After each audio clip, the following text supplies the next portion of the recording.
Good afternoon. This is Kathleen at My Alabama Farm Life, and welcome to my channel. Today I'm going to work on cleaning out my herb bed or my kitchen garden raised bed. I still have rosemary, sage, oregano, and some spearmint in this bed, but I need to clean it out first before I decide what else I'm going to put out here. I know for sure that I'm going to plant some green onions out here. My daughter-in-law Andrea really loves them, and I dug them up at the beginning of summer and I never planted anymore, so I have to get that done because, like I said, she loves cutting her green onions and she eats it on her soups and salads.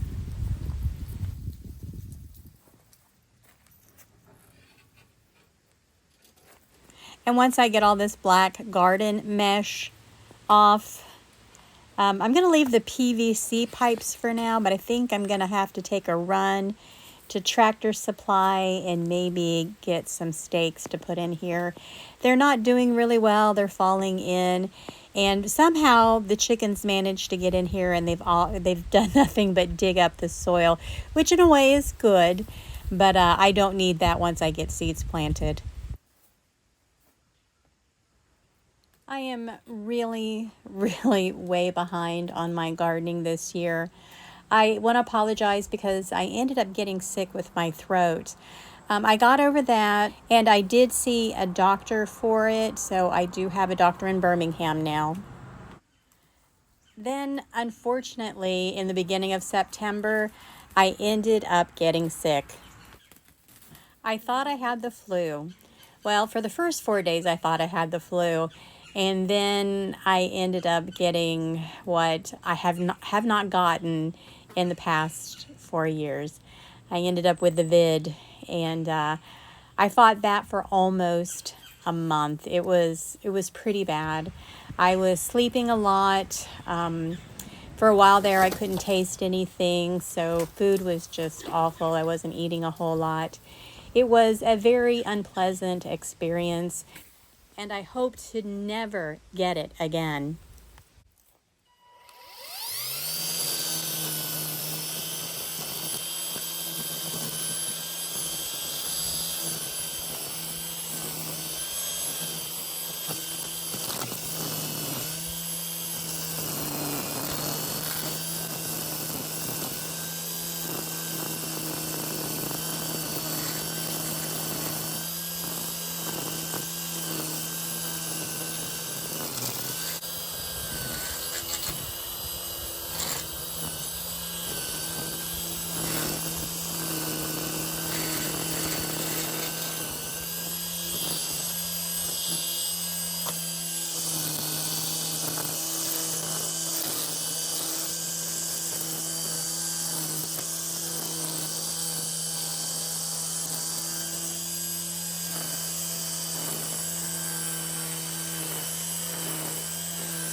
That looks so much better. Now it's time to get inside the raised bed and get rid of all those weeds.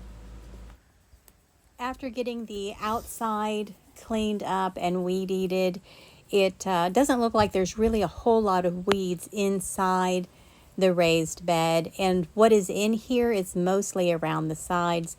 Apparently the chickens have done a really good job at keeping the center clean, so yay for the chickens.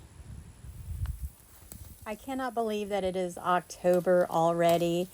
It seemed like July and August and September just flew by.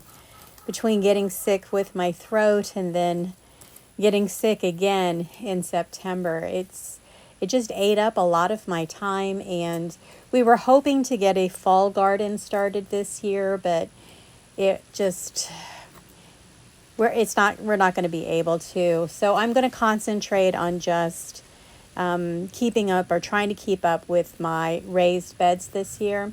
I still have tomatoes in my one bed. We have carrots in another. And then I need to get my other bed cleaned out and get some more soil in it, because I plan on putting some garlic seeds. I got some, well, they're not seeds. I got some garlic cloves that I received from Jan at Simply Jan Homestead. And I need to get them in the ground as soon as possible. The temperatures are getting cooler. The other night, the temps were down to 54 degrees. But we've still been getting warm weather during the day. It's the mid to high 70s and low 80s. So I really need to get my seeds in really soon before I lose that window.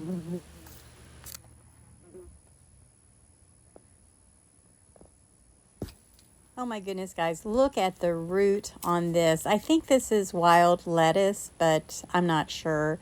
I don't need it for anything, so we're just going to get rid of it. But look at the roots on these things.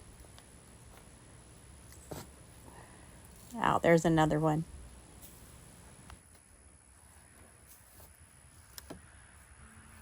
I guess I should update everybody on my chickens. Everybody is doing really well. As you know, we have 2 coops, and I have, 18? I have 18, 19 chickens on my side, and then we only have the 4 chickens across the street. We've actually been pretty lucky with the 4 across the street. I have the rooster and the 3 hens, and those are my Rhode Island Reds. I try to let them free range as much as possible, and I do the same over on my side. But if the chickens stay in the fence, that's great. If a couple get out, that's fine too. But I have to be really careful across the street because we have a coyote over there, and we had not seen him in a long time, so I took the chance to let the chickens out. And I've been letting them out for about a week because while I was sick, I really did. I made sure they had water and food, but there were days when I didn't even go over and check on them. It was that bad. So when I started feeling better, I started letting them out again. Well, I was in the yard in the afternoon last week, and I heard my rooster, and he was giving that alert noise that roosters make. So thankfully I was standing out in the yard. I was looking for stray eggs that my hens lay around the yard. And the next thing I know, I'm looking across the street and I see this coyote, and it looks like he's chasing my rooster. So I start screaming at him and I start taking off across the street. I'm not running, but I was walking pretty quick. And I'm yelling and I'm telling him, hey, get out of here, go away. And he turned around and he did run off. Now, what I didn't know was at the same time, Eleanor, who was in her house, she heard the rooster and she walked to her window and she saw the coyote and she started beating on her window and screaming at him. So it was probably the combination of me screaming at him on one side and Eleanor screaming at him through the window on her side that scared him off. So even though I've had a lot of downtime recently, we still have a little excitement going on here around the farm. All right, so this bed is done. It's finished. And now I need to make plans on getting seeds in the ground. So guys, that's going to be it for this video. Thank you so much for watching. I appreciate you all. Everyone have a blessed and joyous day.